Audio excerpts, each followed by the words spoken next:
Each region of the U.S. has its own recipe for heavy rain, Priyan said.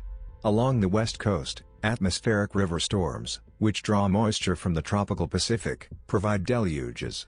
In the Midwest, mesoscale convective systems, a collection of thunderstorms that operate as a system, are responsible for the most intense rains. For Dallas on Monday, two sources of moisture from the Gulf of Mexico and the Pacific Ocean combined with a slow-moving front to produce the inundating rains. No matter where you are, you see the same changes. We have higher rainfall intensities now than 50 years ago, Priyan said, adding that it's a trend observed in both weather observations and climate modeling. There are several reasons for the trend. Chief among them, a warmer atmosphere can simply hold more moisture. We've known this for almost 200 years from physics, Priyan said. For every degree Fahrenheit of warming, the atmosphere can absorb about 4.5% more water, Priyan said. For every degree Celsius, that figure is about 7%. Human activities have been responsible for about 1.1 degrees Celsius of global warming so far, according to a recent United Nations report on climate change.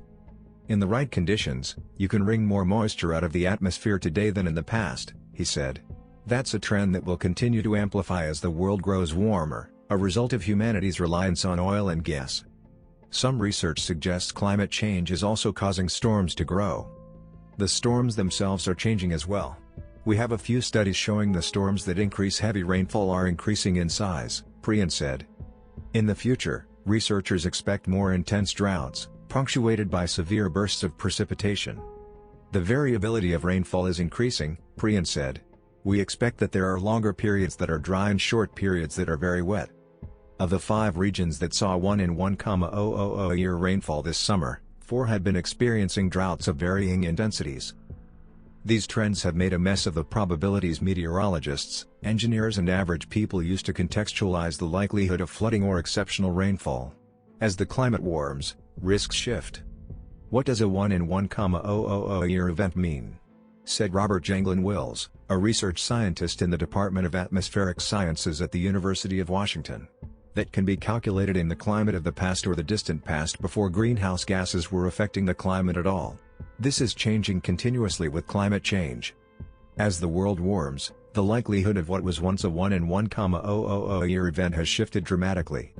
Just considering the increase in warming since the early 20th century and through today, the probability of an event like this has increased by a factor of between 1.5 and 5, Will said, citing data from several studies, whose results vary by region, season and other factors.